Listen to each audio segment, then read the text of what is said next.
Anniversaries are a time to remember, particularly those anniversaries that have a zero on the end of it. And we tend to look back and to remember and to reminisce. And I've been doing that over the past few months, actually, researching and writing up the history of the church for the 40th anniversary. And this is the finished product, which is now available for sale. Actually, I wrote the first part in 2006, after 25 years, and I have updated a bit of that, and then I've written the whole new stuff for the past 15 years. Whilst I've been going through this and digging out memories and so on, a song kept coming into my mind, which most of you won't remember, the 1958 film Gigi, which starred Maurice Chevalier, who was an ageing French actor-singer, and Hermione Gingold, who was an English actress. And they kind of, one of these songs where you talk and sing alternately. And some of the lines from this song is called I Remember It Well. And so he says, we met at 9. She says, we met at 8. And he says, I was on time. She said, no, you were late. And he says, oh yeah, I remember it well. And then the song goes on, we dined with friends. She says, we dined alone. A tenor sang, a baritone. That dazzling April moon. She says, there was none that night. And the month was June. And he says, oh yeah, I remember it well.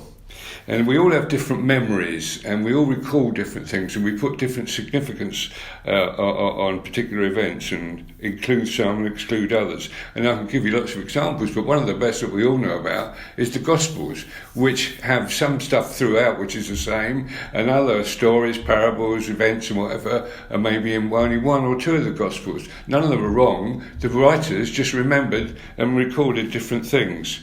So my history of the church is in part a memory, and that might be different from others. If you've got somebody else to come and talk about their last 40 years, you probably get some of the same things, but you get some things that will be different. So it's a bit of a risk doing this, because there are people. I normally write about stuff a long time ago. I'm particularly interested in the Victorian era, when nobody's around that can contradict me. But of course, writing modern history, there are a lot of people around who can remember what has happened. However, I haven't solely relied on my memory. I've used some documentation, pastoral letters, diaries, church updates, church notice sheets, leaflets, reports by the trustees to the Charity Commission and so on. And I've also picked the brains of other people, notably Si, the current leader, and Andy Johnson, his predecessor, and Ray Bodkin, who was one of the original founders of the church. And I've also been in touch either by email or direct contact with a number of present members and former members, just to again pick their brains and make sure we got it right. So just to go back for a moment, 40 years, in February 1981, the plan was, there were eight of us, 4 couples, and 7 children between us. Things were not working out where we were, so we were going to meet separately. 15 people were comfortably getting a living room to start with, but we very quickly learned before the first meeting that we're going to be more than 15, and so we used some other premises, plus the fact that we knew that there was a Christian concert went on in Eastbourne the night before, and a lot of the band and other people with them joined us. So on day one we had over 50 people, so we couldn't get into the living room, so we found premises elsewhere. But the 50 quickly dropped back to 30 to 40. And then as the weeks and months went on, so numbers increased. And we, over the next 35 years, had various venues. We went to the Adult Training Centre, the Work Centre, which is where the ambulance station used to be in London Road, opposite the top of Summerfield Avenue.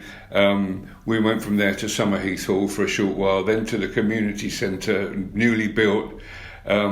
And it was just amazing on that first Sunday. I remember it well. There were 150 people turned up. It was just amazing. And then we moved on from there. We were there about 25 years. We moved on to HCC. And as time moved on, we had to move from volunteer leaders and staff to paid staff. And back in 1987, in a matter of a couple of months, we went from no paid staff to 2 full-time paid elders. And all the time the church was growing, and sure there have been setbacks and disappointments, the embarrassments as well at times, but the church survived and grew. And then we got to Ropemaker, and I'm still standing in that building amazed at times that we have this building. And it actually, going through this history and studying it has helped me to fully appreciate. I mean, I knew about all the gift days and all that had gone on because I was part of it, but I hadn't really kind of sat down and worked out the figures and totted it up. But I mean, the building itself, together with the purchase, the conversion, all the furnishing and equipping, has cost well over £1 million, and well over half of that has come from members, often through sacrificial giving. And so over the last 40 years, there have been countless baptisms and conversions. We've had many members who have gone on to be leaders of churches elsewhere or work for churches throughout the UK. With many people who've been working for Christian organisations and groups, and then there's the impactors. It wasn't until I got to sort of write all this down and research it that I realised how many young people from the church have given it a year to God as impactors, many of them actually within our own church.